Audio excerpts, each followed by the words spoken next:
अनहोनी होनी में बदले न्याय जहां से न्यारा है। माँ के गेती गए पुत्र को तूगी मेरी आंख का तारा है।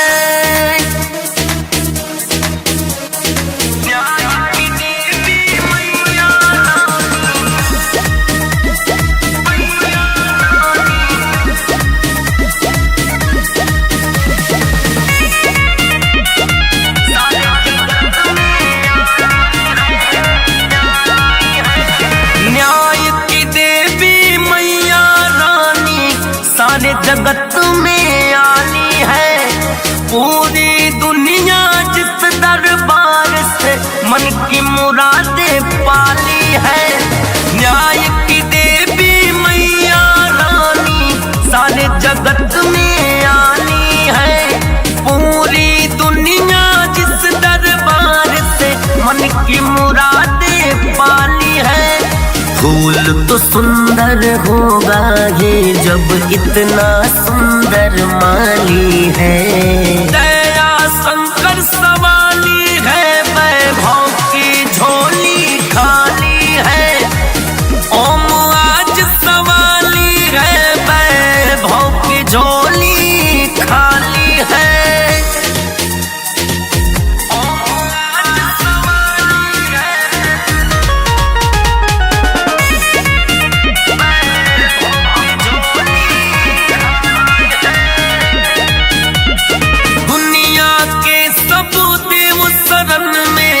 आके चरण पखारे, कोई नहीं जो बीच भंवर से सबको पार उतारे। दुनिया के सब देव शरण में आके चरण पखारे, कोई नहीं जो बीच भंवर से सबको पार उतारे। दर है जहाँ शेरों की रहती हर पल रखवाली है। दया शंकर सवाली है, वैभव की झोली खाली है।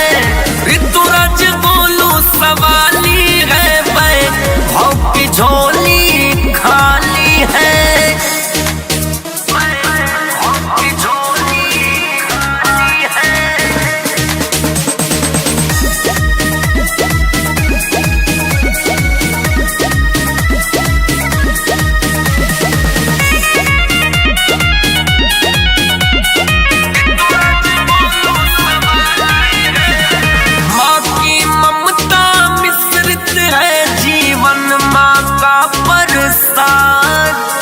भूल गए हैं हम सब बेटे, माँ रखती है याद। माँ की ममता मिश्रित है जीवन, माँ का प्रसाद। भूल गए हैं हम सब बेटे, माँ रखती है याद। माँ की ममता बरसी है तब चारों तरफ हरियाली है। दया शंकर सवाली है, वैभव की झोली खाली है। नीरज आज सवाली है, वैभव की झोली खाली है।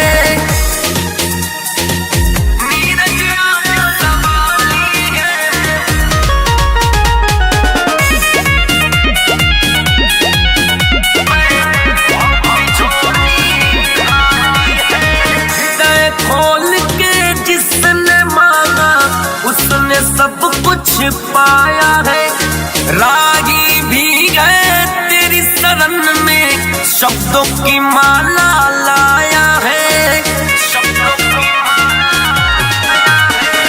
हृदय खोल के जिसने मांगा उसने सब कुछ पाया है। रागी भी गए तेरी शरण में, शब्दों की माला लाया है।